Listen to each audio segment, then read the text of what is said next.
Hello, good morning students. कैसे हैं सब लोग? तो बहुत दिनों के बाद अपना मिलना हो रहा है। काफ़ी दिनों तक अपनी क्लास नहीं हो पाई। कुछ निजी जीवन की व्यस्तताएं थी और कुछ स्वास्थ्य संबंधी व्यवधान के कारण अपनी क्लास नहीं हो पाई थी। तो उम्मीद करते हैं कि अब अपनी जो क्लास है वो लगातार अनवरत गति से चलेगी। तो चलिए शुरू करते हैं। तो हमारा चल रहा था जल परिवहन। हमने पढ़ा कि जल परिवहन दो प्रकार का होता है, आंतरिक जल परिवहन और महासागरीय जल परिवहन। आंतरिक जल परिवहन को अपन ने पढ़ लिया था। अब बारी आती है महासागरीय जल परिवहन की। और महासागरीय जल परिवहन में सबसे महत्वपूर्ण जो टॉपिक है, जो बिंदु है, वो है स्वेज नहर मार्ग। स्वेज नहर मार्ग परीक्षा की दृष्टि से एक बहुत ही महत्वपूर्ण बिंदु है। तो इसे पढ़ना या यूं कहें परीक्षा की पूर्व तैयारी के रूप में इसे स्मरण करना एक बहुत ही उपयोगी सिद्ध होने वाला है। तो चलिए शुरू करते हैं स्वेज नहर मार्ग। यहां मैंने स्वेज नहर को मानचित्र के माध्यम से बताने का प्रयास किया है। तो देखिए, स्वेज नहर है कहां स्थित है?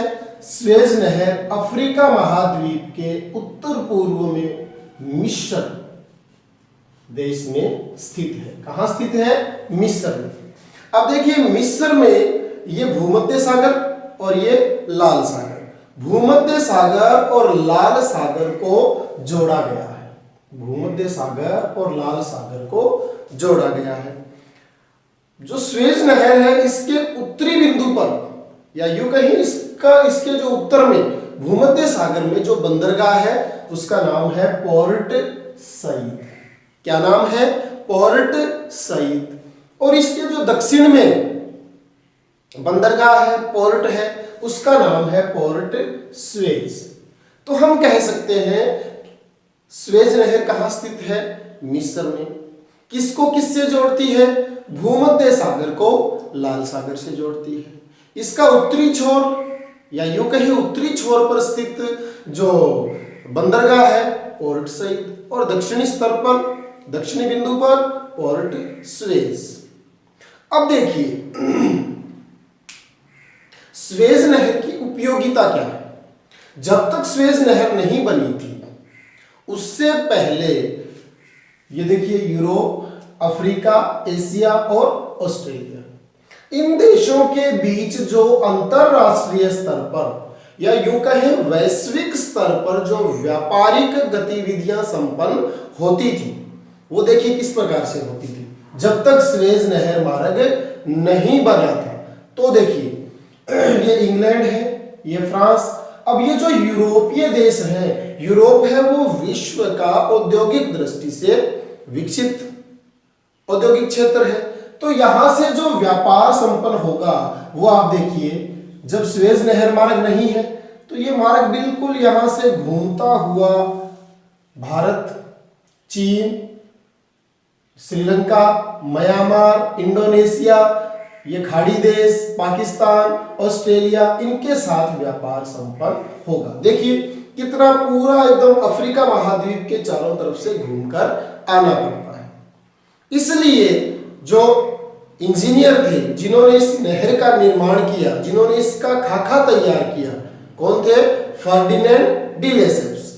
उन्होंने ये विचार रखा कि क्यों ना भूमध्य सागर और लाल सागर को जोड़ दिया जाए, एक कृत्रिम नहर बनाकर इन दोनों को जोड़ दिया जाए। तो ये जो व्यापारिक मार्ग जो इतना लंबा पड़ता है, इसको ठीक यहां से इंग्लैंड, फ्रांस, यहां से, और ये भूमध्य सागर, और यहां से होते हुए लाल सागर और सीधा हिंद महासागर में भारत, चीन, Sri Lanka, Myanmar, Indonesia, Thailand, Australia, New Zealand, खाड़ी देश, इन सब देशों के साथ व्यापार संपन्न किया जा सकता है।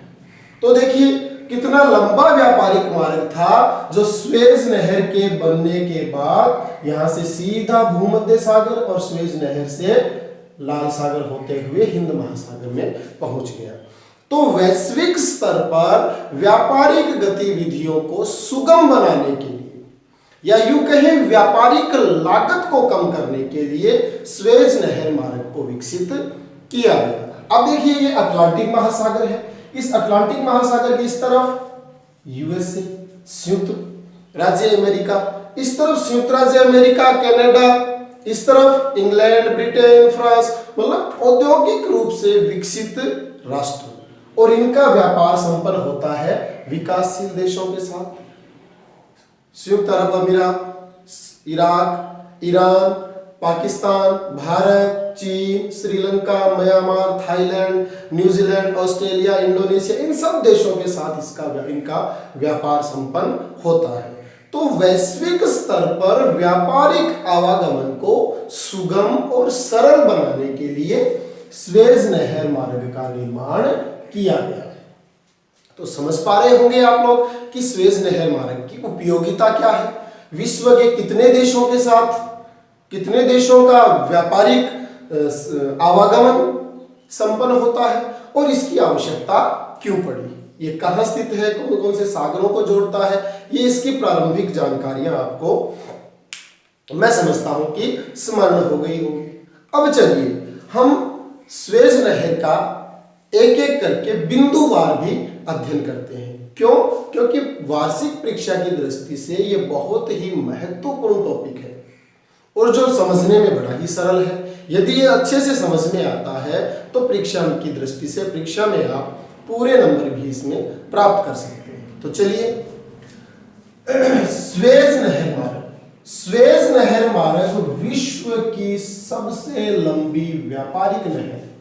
स्वेज नहर विश्व की सबसे लंबी व्यापारिक नहर कहाँ स्थित है? हमने पहले ही बात की थी, कहाँ स्थित है? मिस्र में। स्वेज नहर कहाँ स्थित है? अफ्रीका के उत्तरी पूर्वी भाग में स्थित मिस्र में। अब ये किस किस को जोड़ती है?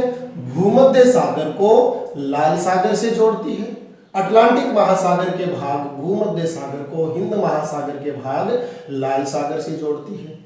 इसके दोनों छोर पर जो बंदरगाह स्थित है, जो पोर्ट स्थित है, या यूं कहें इसका उत्तरी छोर और इसका दक्षिणी छोर। उत्तरी छोर है पोर्ट सईद और दक्षिणी छोर है पोर्ट स्वेज। इसका आरंभ कब प्रारंभ हुआ? 1859 ईस्वी में। और इसको व्यापार के लिए कब खोल दिया गया? 1869 में। बनाया किसने था?